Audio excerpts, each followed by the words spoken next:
Welcome, lovely one, to the Meant for More podcast. My name's Lisa Clifford, and I am building the world's most empowering Meant for More movement, leading millions of heart-led purpose seekers from feeling insignificant to invincible.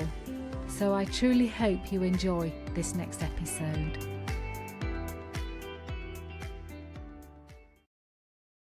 So our next guest on the Meant for More podcast is a brilliant lady, Gemma Luxton. Gemma calls herself the Vagician. And so we've just concluded the interview, which has enabled me to create a more precise introduction. The conversation starts off with how Gemma got into specialising in rejuvenation of one's vagina and face.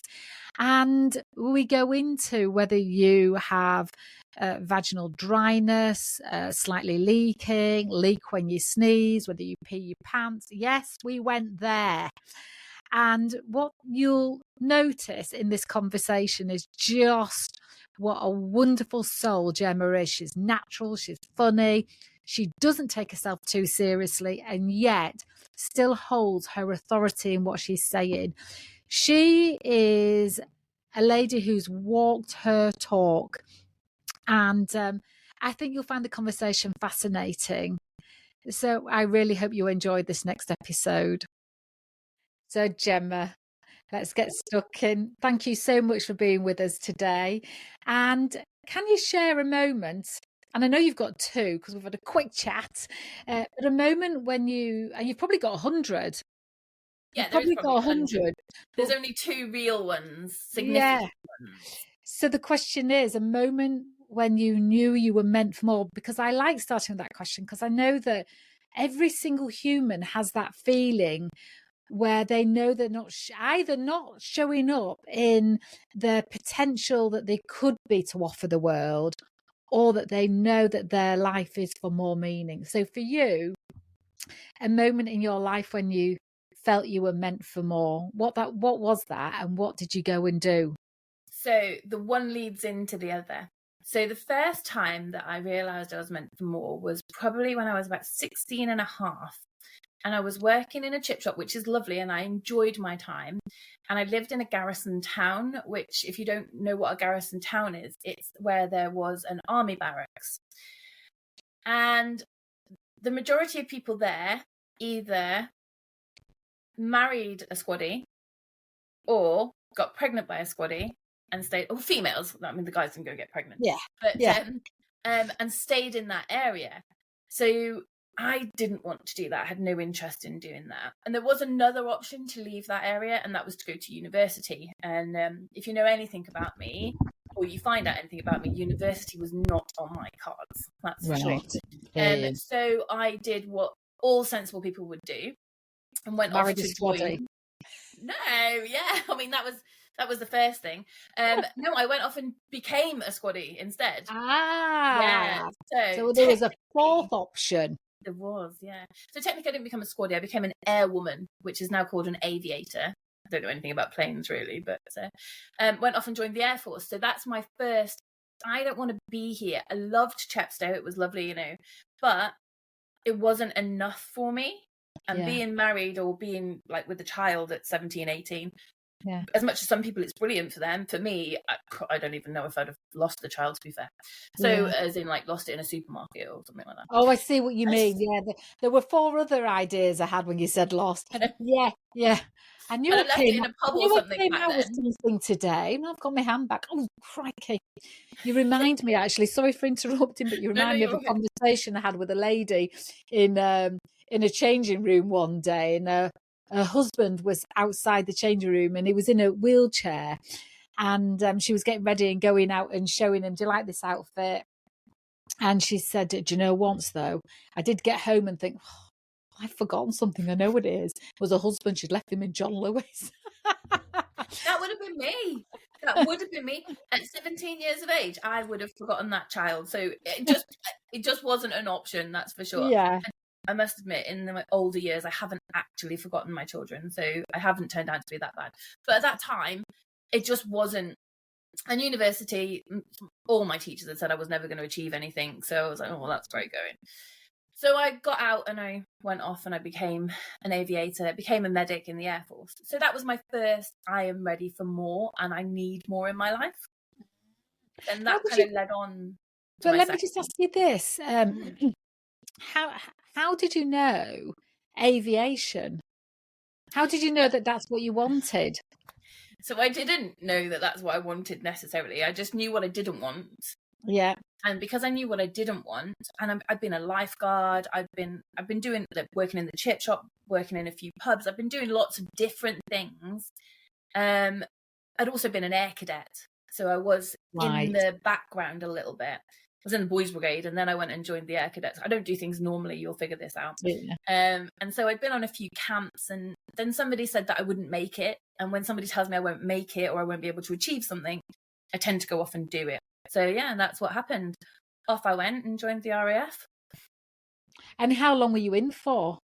I served for 22 years regular service, and then I retired in 2022. So I'm a pensioner. Wow! So you did a full service. So what was the last role you were in the Air Force? My last role was in Lichfield, the Defence of Medics School training. It's an academy now. And my very last role was writing and redesigning the courses for all the medics that were going through basic training for the Army, Navy and the Air Force. But prior to that, I was an instructor for them. And then prior to that, I was doing... in the medic area. Yeah, so I joined up as a medic. I've always been a medic.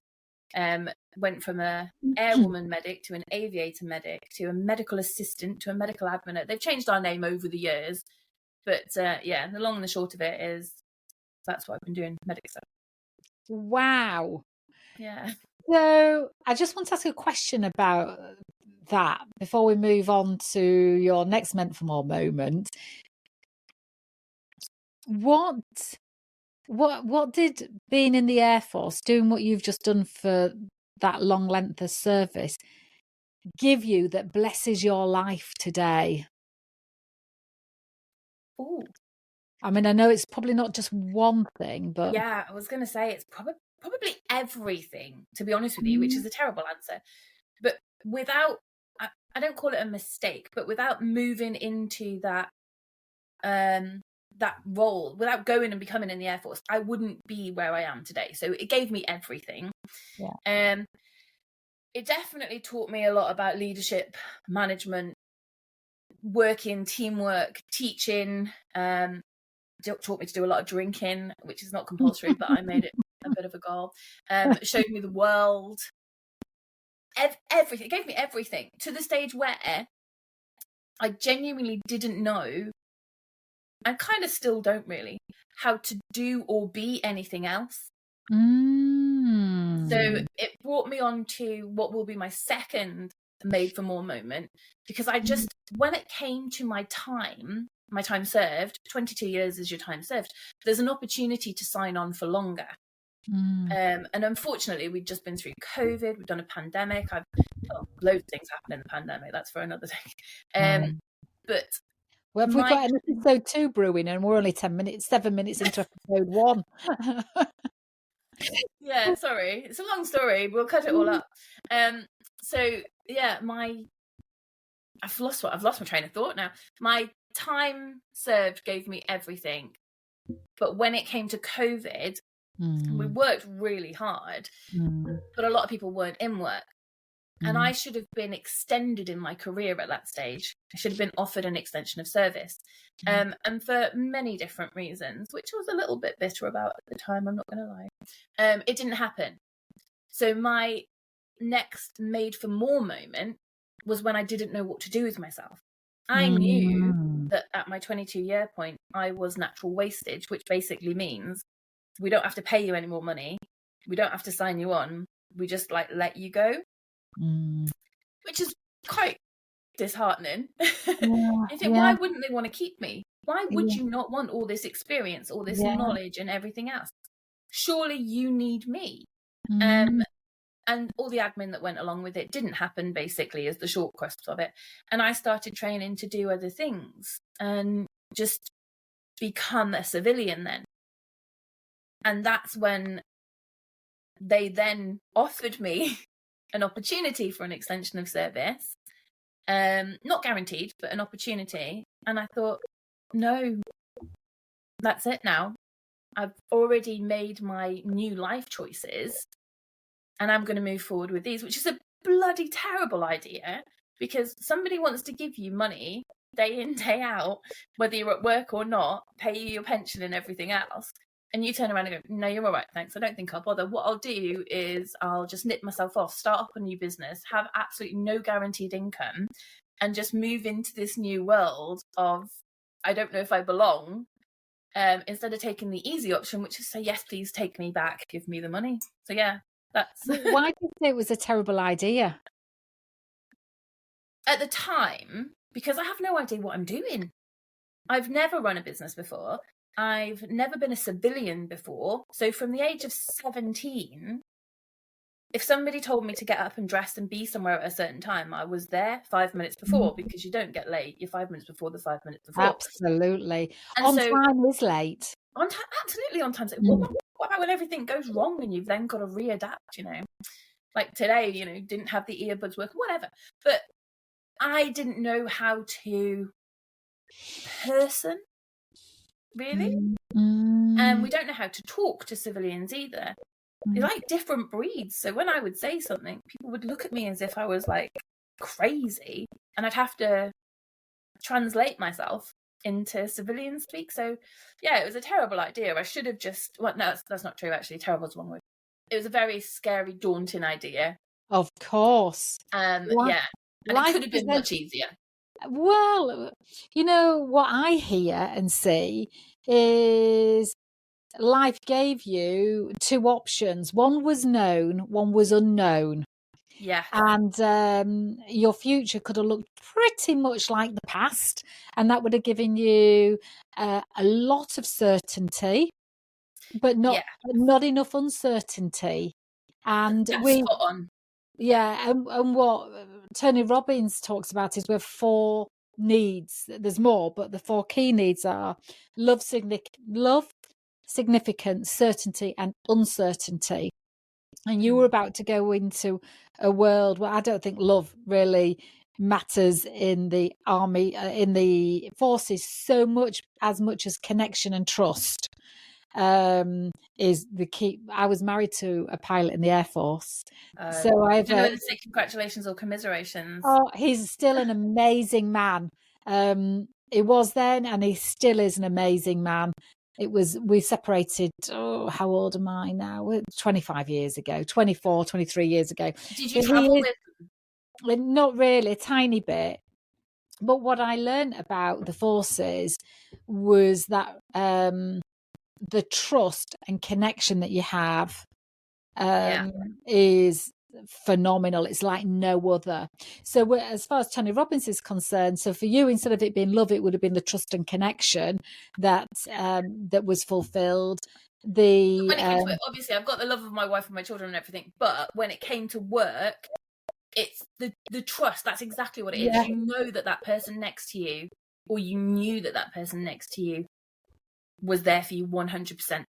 No question about it, is there, as well? That's kind of... No question. You didn't have to double check. A bit like, you quite often see, we have gone off on tangent, but we're going to roll. We're going to roll with this. You quite often see in teams where a team knows that they've got to execute A, B, C, but they check and double check. Have you done it? Are you going to do it? Don't forget to do it. Or are you sure you want me to do it? Whereas in the forces, if that's your role, you do it and you trust that person's doing it, because all that double checking, not checking, all of that is completely unnecessary. And comes. I mean, there's some people that could do with being told that in the military, to be fair. Yeah. There's a lot of micromanagement, but yeah, definitely, you know what's going to happen. Yeah. And so then for you, you're faced with this path that, if you extend your service or work with you, it's known, and this other path that's completely unknown, but comes with a lot of uncertainty for you with it? Like more, all uncertainty, no certainty? Well, yeah, pretty much it was all uncertainty. It had this benefit that I would be with my wife and my children all the time. Nobody could tell me to go anywhere. Nobody could tell me what to do anymore. And it was our life. And that was the positive that came with it. It came with lots of new opportunities and new excitement. It gave me a fire and excitement, you know, whereas I was just not plodding along. That's not the right thing to do. I was obviously aiming for promotion, but not really that committed to it, because promotion comes with being sent away from your family. So to sign on again would have meant that my family would be here and I would be, who knows, wherever they told me to go again. And I thought, no, that's not for me. I'm gonna go it alone. I'm gonna give it a go. I found my new purpose, which I would have continued to do on the side anyway, but I wanna be out there, and I want to be just, this is me now, 100%. This is what I'm doing. So share with us. So you were moving into the second moment you knew you were meant for more, aren't we? Yeah. So share what that was and is. So that, it was I think you had to be a squaddy to have this moment, to be honest with you. Actually, you had to be in that world. So whilst I was transitioning into my civilian life, they are very good, and they do give you some relocation training and things like that. And I decided to train as a phlebotomist because I've been doing it for years, but I got a certificate. That led into some cosmetic stuff, and I'm not really into beauty. Just share what a phlebotomist does. Oh, sorry. Take blood. So whenever you go for an appointment and have your blood taken, that person that takes it is a phlebotomist. And I have to say, anybody that's trying to get blood out of me, my heart has always gone out to, and they make it look easy.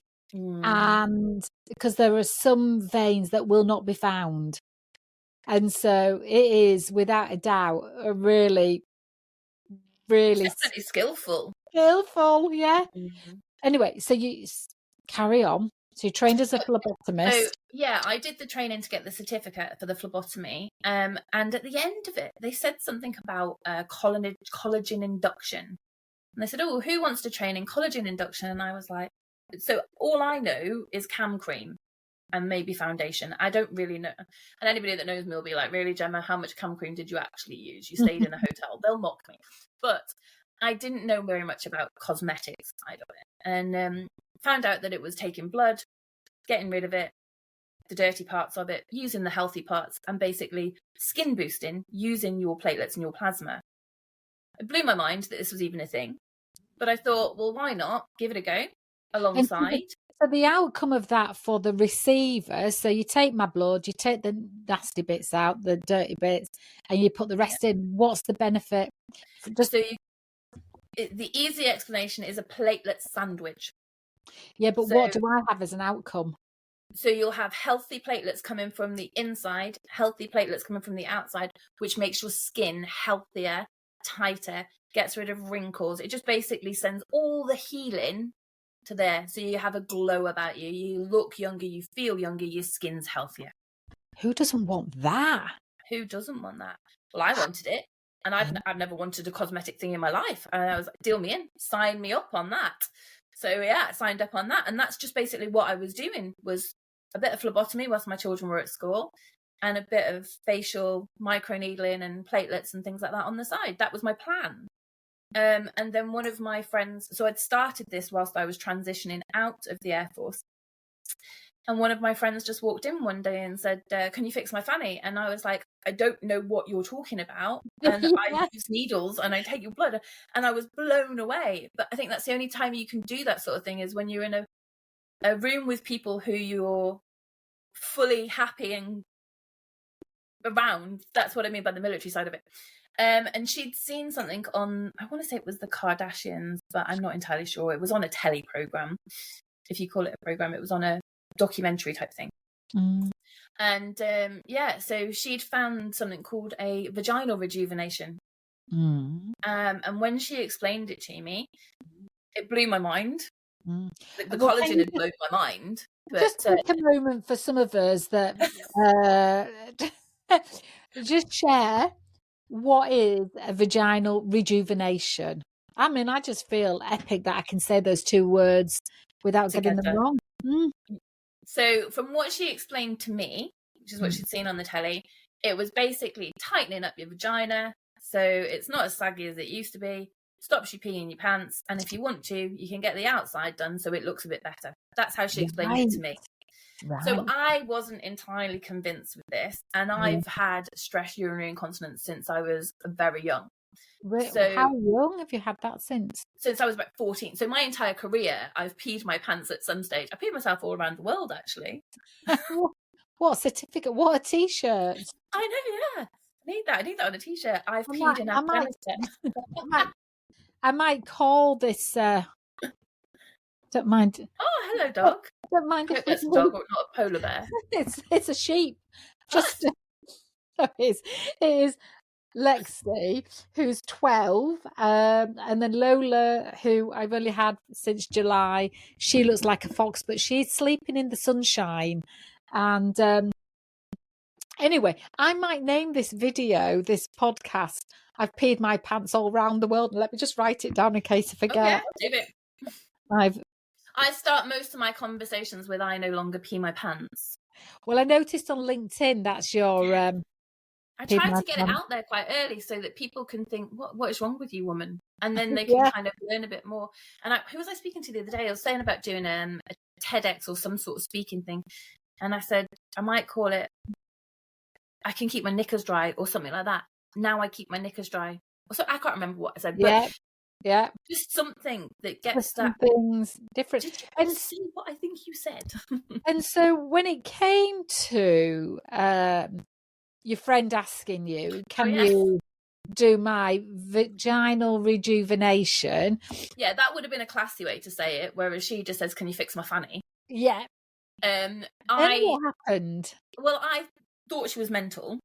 Thought she meant using the blood from her body and injecting it back into her. Yeah. And I was like, no. And then, so she told me a little bit more about it. I did some research, and part of that research was to go and get my own vagina rejuvenated. Lead from the front. Well, yeah, absolutely from the front. And I thought, it's either a crock of shit, in which case, then at least I can say this is a crock of shit and tell everybody. Or I'm not going to pee my pants anymore. Yeah. And can you imagine that? There's no downside, really, is there? Yeah. I've taken tablets that the doctors have given me. I've worn the pads, all the pads. And then all of a sudden somebody says, you didn't have to do any of that. Yeah. We could have done this for you back in the day. Yeah. But we didn't bother because nobody told us about it. Yeah. So anyway, went off and got it done, and I no longer pee my pants. What was involved in having it done? Sorry. No. I'm jumping ahead. I'm trying to imagine what people will be asking as they're listening to this and doing it on their behalf whilst not being too urgent with my own curiosity. So I'm playing two roles in my head. So what was involved? So you went off and had it done, but what does going off and having it done? Paint a picture, not too graphic picture in case somebody's pop this on to have the dinner. So the easy explanation for anybody who's had a transvaginal ultrasound or an internal ultrasound, which I'm hoping you've had, so you know what I'm talking about? Yep. Okay, it's one of those, but you don't get a picture at the end of it. No. What happens is the machine pushes out some radio frequency. Okay. The radio frequency is directed to the exact area that needs to be targeted. Yeah. And it stimulates the collagen. Okay. And then the collagen, and I have to caveat this because it's the only way I can explain it, but I caveat it with, I do not blow in your vagina. Okay? Oh. I have to caveat with that because people sometimes go, do you? If you think of your collagen being big balloons on your 18th birthday. Yeah. Fully blown up balloons. Yeah. And your 19th, 20th, and when we're all at 21 now, and they've all shrunk a little bit. Yeah. I come along with my magic wand, put some heat in, and blow that collagen back up. Blow that balloon right. Back. Now I can see why you needed to say. You can see why I have to caveat that. Yeah, because it wasn't in my mind to start off with, and I can see why now. So And that because it's the collagen's been blown back up and is at its former glory, Yes. that therefore tightens because there's less space, like a bit like an inner tube on a am I going in the wrong direction here? No, perfect direction. Your Have you ever thought of an eyes inner tube? widened there, and I Yes. thought I'm either barking up completely the wrong tree or I'm onto a winner. So it's I'm like going to use the inner tube in the future. That's exactly what it does. If you imagine the tire on your bicycle or whatever it is, the inner tube's decreased, oversized, then you've got that flat bit. You don't pump up the tire, you pump up the inner tube. Yeah. So if you take your vaginal canal as your inner tube. In it, I'm just making sure I'm right now. No, the tire. Just analysing the metaphor. I know, I was trying to. So your vagina canal is your tire. There's no inner tube, which is kind of an outer tube here, so it doesn't really work. So it's got a bit loose and saggy.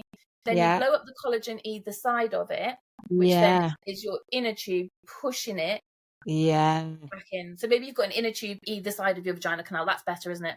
So you've got 2 inner tubes that are flat, and then we push them out again. So that's how they push together.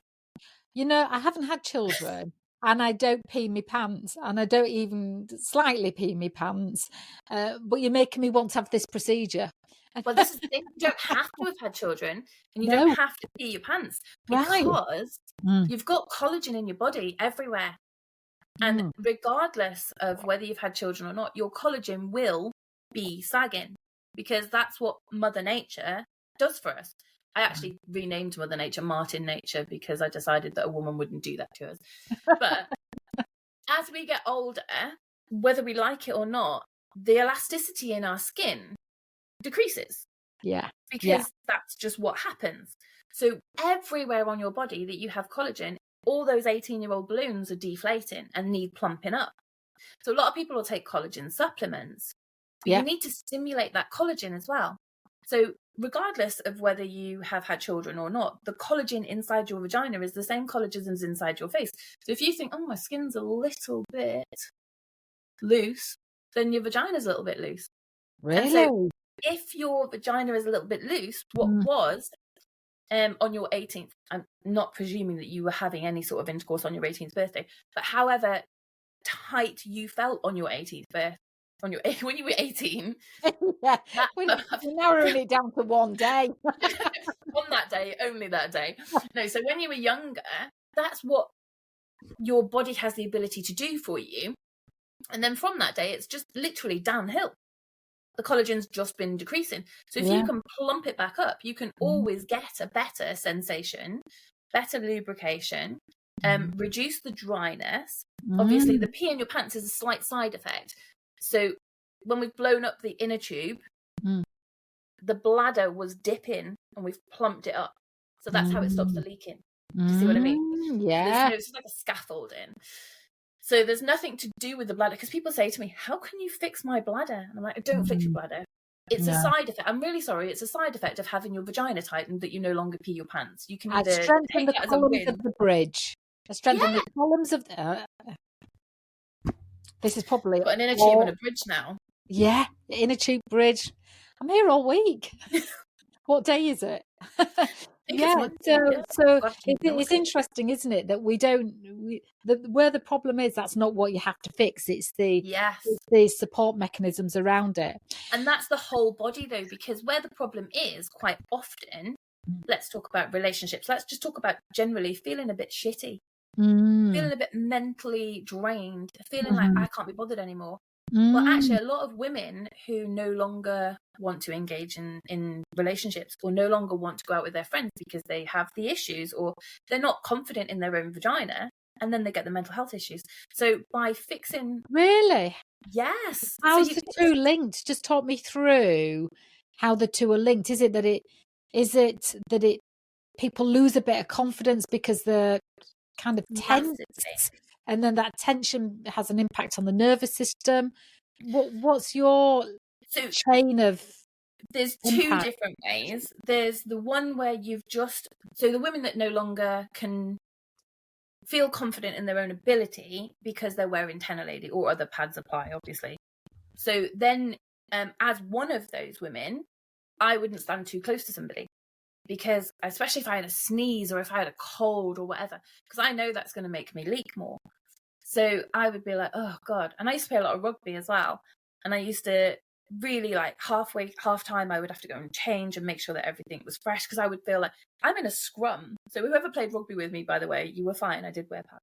But I'm in a scrum. People are going to hit me hard and I'm going to leak. And then you'd either lose your confidence there because you think you can smell me, you can do this. So women on the stage who are standing there, really tall, proud women who are CEOs of companies, but then they are still wearing these pads because they don't want to leak. That's got to take away from your confidence, hasn't it? And then the relationship side of it, you've got people who, they tell me they no longer engage in any sexual intercourse, whatever, and certainly nothing spontaneous because they're wearing a pad, and you don't want any spontaneous. So if they think tonight's the night, they'll nip themselves off to the toilet, or when everything starts, they'll go, oh, I'm just going to go freshen up, because they don't want their partners to know they're wearing pads. I completely get it. And that feeling of, in some way, I love working with people where they get to be their true self, and without the masks, without the layers, without the self-doubt, without the overthinking, over editing.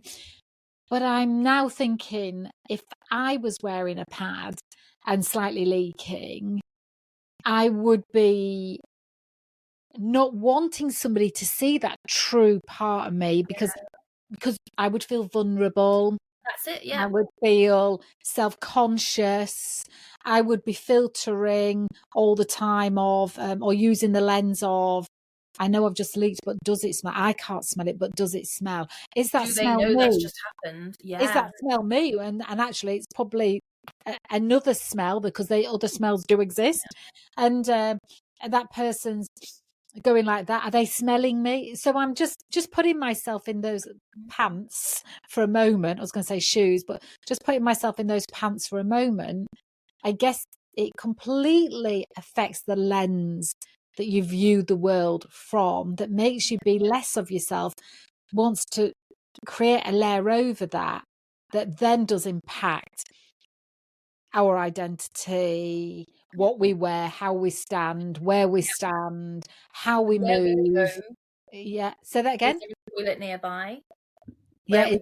Is there a toilet nearby? Yeah. Yeah. Do I go to a venue for a night out with my friends when I'm going to have to queue for 20 minutes to get to the loo? No, thanks. I'm not going. There's a whole world of thinking that people may be experiencing because of I had no idea. That's just the leaking perspective. But I mean, I will tell you, I don't pee my pants, and I probably wouldn't have told you back then that I do pee my pants. Yeah. But instead of telling you that, my best friend, my partner, whatever, you say, should we go to this gig tonight? Should we go to this event that I know you'd really like to go to? And I go, oh, I've got a headache. Because I don't want to tell you something as simple as my body has started to fail me, my collagen has started to leak. Admittedly, mine was considerably younger. And I do have to caveat that with, I do have a kidney condition as well. So I did start a lot younger for clinical reasons. But people will then lie. And then your relationships, partner relationship, friend relationships, are then stretched because people stop inviting you places. Or people are like, well, why have you always got a headache? Is it something to do with me? So then that gets stretched. So all these things, and like I say, that's just leaking. That's not even to do with women who are menopausal, maybe, who have got dryness, or even the secondary conditions that come from wearing pads, where you get the chafing and you get the sores, and then those can become infected. And there's just, as a person, everything. And you think, a woman. I know, exactly. And we're not all meant to be going down this path of my body's failing me, but it is going to happen. It's just the severity and mostly what we can do about it. And if we don't know we can do something about it, we do what the telly and the people that shout the loudest tell us, which is buy some more pads and put up with it and change your lifestyle. And just that's what our parents told us is bound to happen as you get older. So you just suck it up. It just gets put down. Just an age thing, and we can't control our age, but there are lots, but not everything has to be written off as just an age thing. Something can be done about it. Yeah. The doctors will tell you, when it comes to leaking, because this is my big bugbear as there's lots of them, but this is the one right now. The doctors will give you the tablets. The doctors will actually give you prescription for pads if you have severe incontinence. You get 3 a day, which if anybody has ever peed their pads, that's not enough. And then you have to pay for them. But what they won't do, they'll also refer you off to all the specialists, and then they talk about surgeries. But that's a big jump from, I feel like my collagen is leaking a little bit. I feel like my collagen is, drifting a little bit. And I feel like I'm not right. I'm not right like where I used to be when I was 18. Could I start doing something now about it?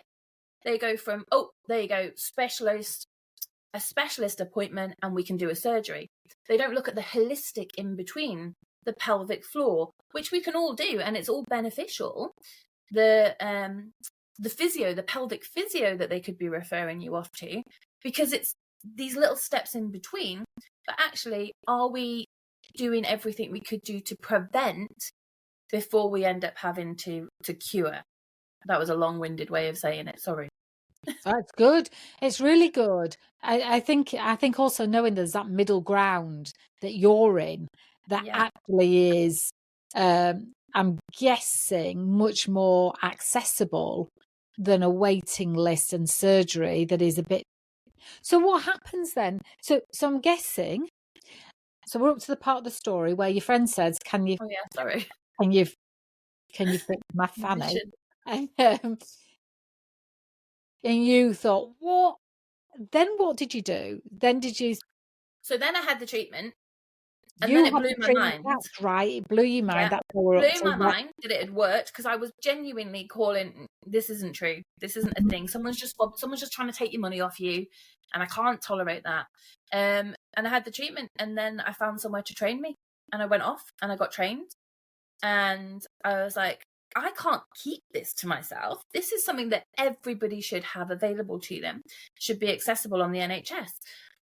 Did as much research as I physically could do to find out that it isn't available on the NHS, and there's nothing in the foreseeable future for it being available for women on the NHS. However, the same technology was currently, or at that stage, in clinical trials for male urinary incontinence through prostate issues. And obviously that annoyed me slightly. That, the men are peeing their pants, let's do something about it. But we haven't done anything for women for all these years.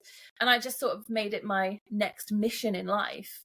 And this is where, when the Air Force said to me, we can probably look at signing you on, I was like, no, I've now found something that's put that fire back inside me that I now need to tell everybody about. Even if a lot of people say to me, I haven't got a vagina, it doesn't affect me. I'm like, but you know somebody with a vagina. And if you don't know about it, how can you tell them? And also, you work with women, and you might find a woman walking away from you. I'm not suggesting that you turn around and go, did you just pee your pants? Because it's probably not a conversation. But you could be more sympathetic. Yeah. You could be more, did you know? And there's a lot of people who don't have the conversation with their partners, and they don't understand why they're no longer having the relationship they used to have. And they're putting up with I've got a headache or whatever. And actually, I speak to a lot of men, and I say, you could broach the subject differently, make it more about her and not about you. Yeah. But also, if you just don't know what to do, there's a simple solution. You just turn around and say, I met this crazy woman today who calls herself a Vagician. You definitely need to go and have a look at one of her channels, or honestly, she's nuts, have a watch, and pass me over as a crazy woman, because it will help them when they watch it to have that moment that maybe these things are happening. And if they're not yet, maybe they will. And talk to me about dryness, because you mentioned, so there's the two scales, end of the scales, isn't there? There's the going from peeing your pants, but then there's also the post-menopause or there's the dryness that can happen. Yeah. Does the same treatment help with dryness for women?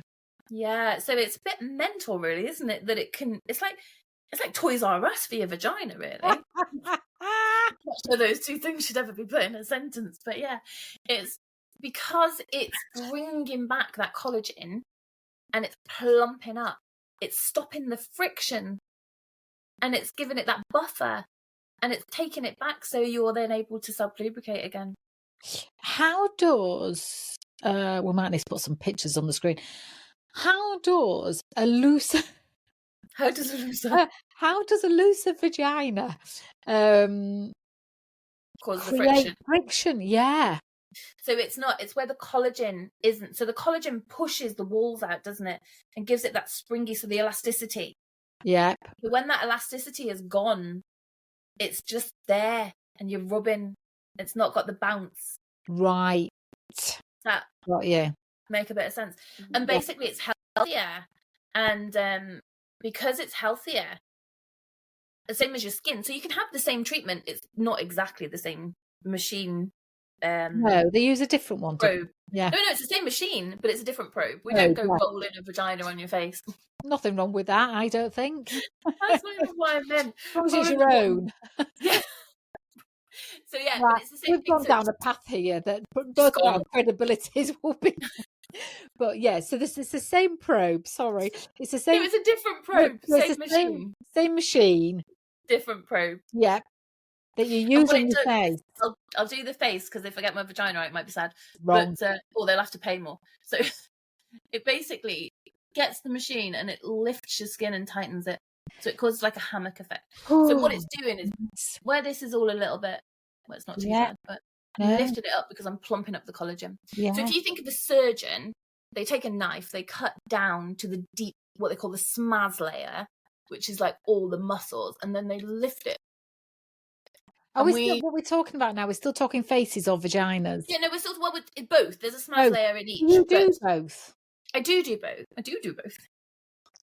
But it's easier to explain on the face. So it takes it down and lifts it right up. And that's the same thing in your vagina, basically.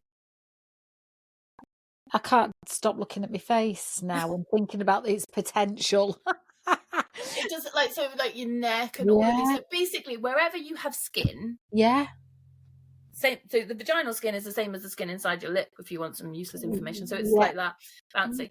But you keep that moist, don't you? And you keep that bouncy and springy. And because it's constantly being used, it's constantly stimulating the collagen.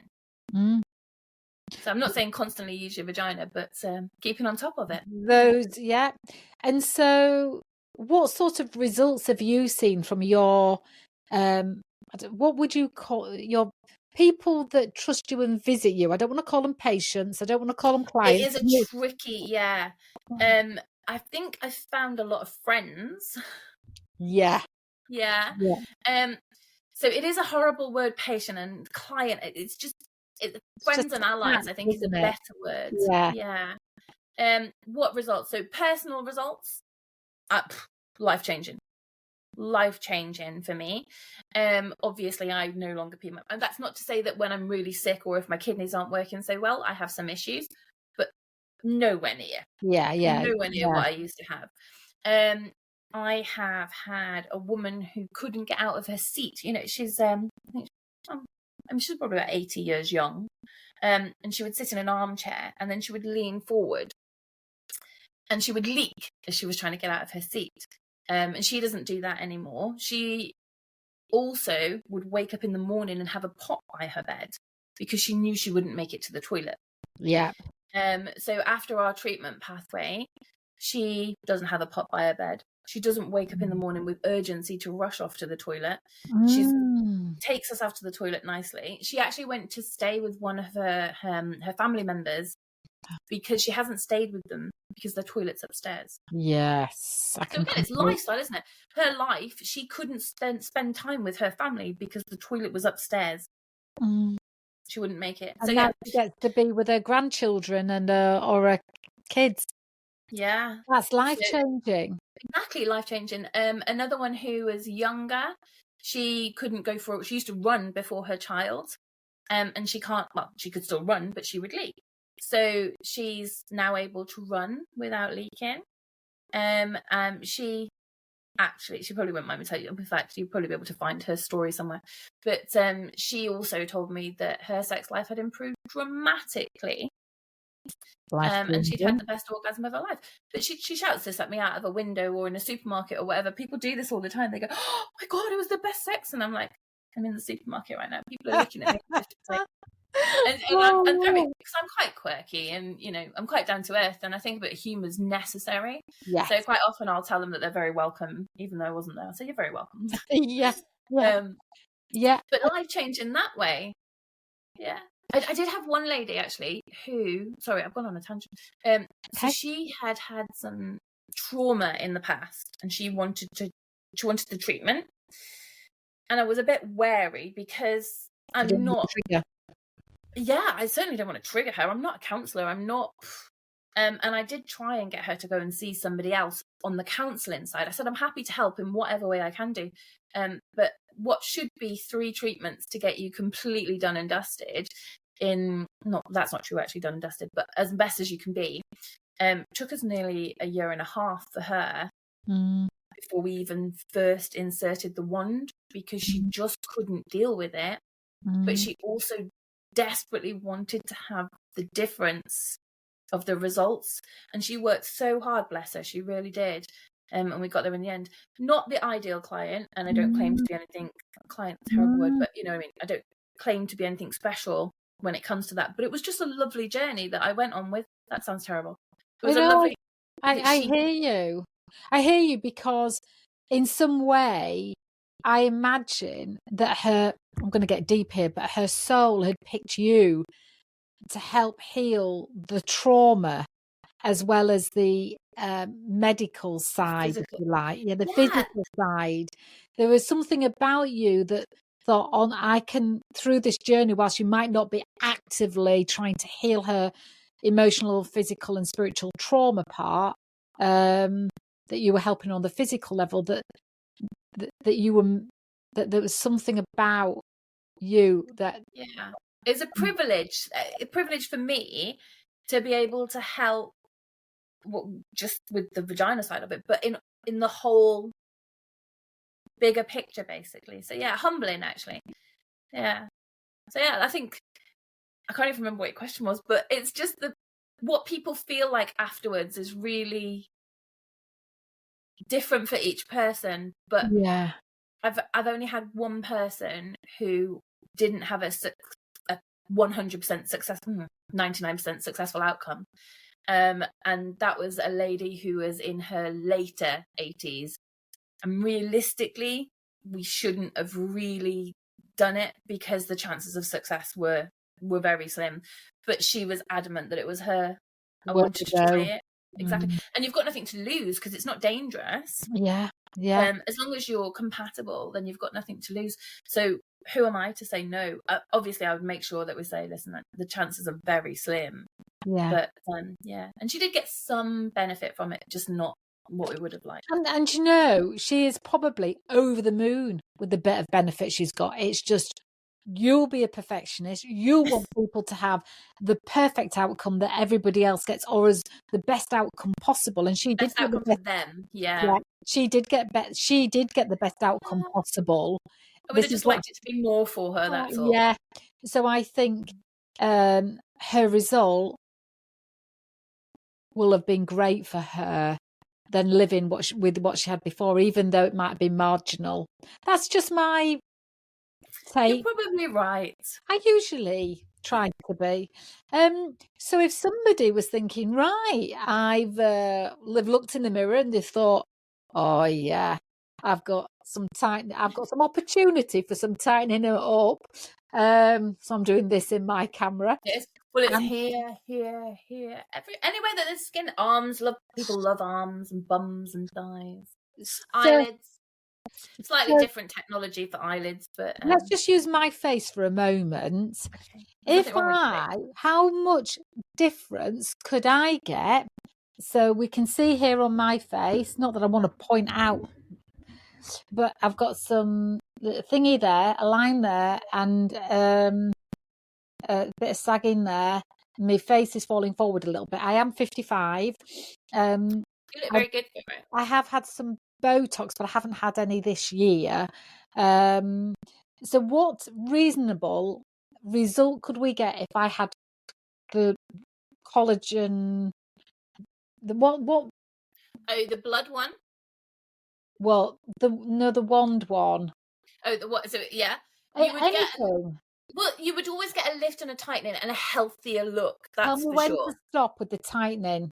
Oh, probably about there, but that's because we're on a computer and I can't see.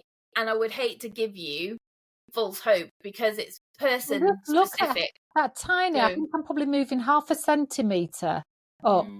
That tiny difference. you get, it is quite significant when you have it done. So what And would a lot that of people be? walk out on the day saying, I can feel it and I can see it already. And then it takes up to 90 days because your collagen has got to then reform. So it's still working. So it's constantly working, yeah. So is that with the blood infusion? What do you call that? No. The blood? So the one that you've just done there would be with the HIFU, the high intensity focused ultrasound. Yeah. That would give you that sort of lift. Or a plasma fibroblast would do that as well, but that's tiny little dots, if you've heard of that. And that's very good. And you do both of those, do you? Yes, I do. So everything I do is natural. I don't use anything that's not from your body or using your body's healing properties. That's literally what your rule of thumb. Exactly. So I did train in Botox and filler, and I can make filler out of your blood if you want me to. And so you can have filler put back into anywhere because it's natural from your blood. But I focus on whatever you need to make you feel better, but only using you. And a lot of people say, oh, can you make me look younger? And I say, that's not what this is about. You will, as a side effect, look younger. But actually, it's about making your skin healthier and making you feel healthier and just making you feel more empowered as a person. So if you're not feeling your complete confident self just because you've got that little bit there, we'll just give it a little zap and boost it up. And if that's all it takes to give you confidence and make you feel more empowered, then who wouldn't? Exactly. So you do all of these treatments, and we're going to put it in the description and a link to your website and how they can contact you. What would it cost? Because I know that people think, right, I want to go and see you. What's the price ranges? So we've got the tightening up the face. We've got the face part. Then we've got the vagina part. What sort of prices are we talking about? So again, everybody's different. Yeah. And not everybody needs the two different sections of the vaginal tightening. Although for me, unless you were already too tight somewhere, I would say have them both anyway. Why not? Yeah. But you're looking at a starting figure of no less than £300.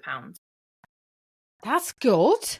But exactly. Now, the reason that it's no less than £300 is because I really want it to be accessible to people. That's so good. Yeah. And what can it go up to? I think the highest... So just let me clarify. Yeah. So for anybody that is leaking on any level, you can... Or wants to just have a slightly less elasticity, sorry. You don't have to be leaking, but sorry. Or even dryness. Or dryness, It would be from 300 to... Probably no more than 1,500 for a full session, because if most people don't need a fourth session, but if somebody does need a fourth session, I'm terrible and I get told all the time you shouldn't do it, but I'm like, I'll have a discount on your fourth session because it's not your fault, because I just want everybody to be able to not pee their pants and enjoy their life again. So this is an incredible... I was expecting something much more expensive, and I don't know anybody listening what sort of numbers were going around in your head. I was thinking when you started with the 3, I thought it was going to be 1,000. So no, from £300 a session, depending on what you're having. Like if you just wanted to have your eyelids tightened, you'd start at like £120. That's it, and that's like a non-surgical blepharoplasty. So it's £300 a session. The vaginal tightening. Yeah. Got you. Yeah. And it can be up to... So you would need 3 sessions. Some people just have the 1. Yeah. But then when they say, is this as good as I'm going to get? I said, no, because that's 3 sessions for me to say that is completely as good as you can get with your collagen right now. Yeah. But most people don't need a 4th. The older you get, the older your collagen gets, the more likely you are to need a 4th. And then, but people will say to me then, and this is where you're probably going to go, that's a permanent fix. And I'm like, it's not a permanent fix, unfortunately, because your body will continue to age. There's nothing I can do about that. And as it ages, the collagen will continue to decrease. So I need to get this words right, hang on. The earliest somebody has ever come back is 6 months. And then the longest that I would say is 18 months. But some people have gone longer. Got you. And it's all about your body. And when they come back, do they have to have 3 again, or does the one up? Yeah, so if you're maintaining, it's like your car, isn't it? You know, when I'm not calling you a car. I was referred to as a car. But we are vehicles. Yeah. Yes, exactly. If you are on top of it, so if you start having your collagen induction therapy, you're inducting your collagen early on, you're maintaining your good, healthy collagen. Once we've got you to that healthy stage, as healthy as you can physically be at that time. Yeah. So if that's 50, then that's your 50-year-old collagen. If that's 80, that's your 80-year-old collagen. You have to bear that in mind, which is why I'm very strict in the beginning of saying we have to manage your expectations. I don't want you starting to pay money or being, out of pocket for something that is not achievable. That's not me. I would just stop you in the beginning and say you just need to go for surgery, because there's no point getting down on yourself, is there, if you can't achieve something that you actually want? Yeah. So it's all about making sure you've had the right consultation, making sure you're eligible, making sure that it's right for you, because it might be something better. It might not be with me, but it might be that there's something better for you, and making sure your expectations are managed properly. And where are you based? So I used to call them pop-up clinics, but they don't sound so great. I have lots of opportunities around the country where I will go and do visiting clinics. That's better. Yeah. But currently I am based in Widnes now and Warrington in Cheshire. Widnes and Warrington. And then the face. The face. What do you charge for the face? Depending on what you're having done. Yeah. Yeah, again, so if you were just having your neck done, that would start at sort of £190 there. Yeah, £1.90.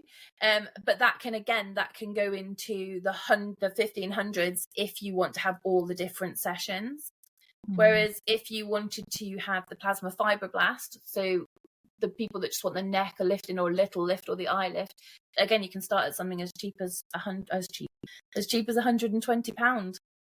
Or you can head yourself off and have an eye surgery that you can pay thousands for. And what I think the best thing about these treatments is they will then continue to give you the opportunity in the future to have those surgeries should you need to, but you can top up instead of having to go under the knife and the anesthetic and all the other dangers that come with those things. And you're using your own healing properties. And I just love that your body can heal you so much. Amazing. This has been such a great chat, Gemma. We hadn't met before, but you were recommended to me, and I completely trust, going back to that word trust, with a connection of mine, Richard Wade. He had recommended you to me, so I knew we could just press record and see where the conversation goes. And I hope that as you've listened, that I have asked the questions that you want me to ask Gemma. And if there's any I've not asked that you wish I had, then we'll get Gemma back on and I will ask. Gemma, is there anything that you can, a parting sentence wisdom that you can leave us with that, I think what I say to everybody is just be your own authentic self. I think you say the same thing. Be you, be who you want to be. And if you want to embrace something about you or slightly tweak something about you, then do, but don't change you for anybody. But know that you have the power and the knowledge to do whatever's best for you in your life, I think. Lovely. Perfect. Well, thank you so much. What a great conversation. And I really appreciate it. And we'll see if there is an episode 2. Yeah, and if anybody wants to ask questions, they are very welcome. I will answer. I'm a bit rubbish, but I will answer everybody that sends me a message or a DM or whatever it is, and get back to them. And if somebody just wants to know more but doesn't know how to ask, if they want to do it anonymously through you, then that's absolutely fine as well. Oh, great. Thank you, darling. I appreciate you. Bye for now. Thank you. Bye-bye.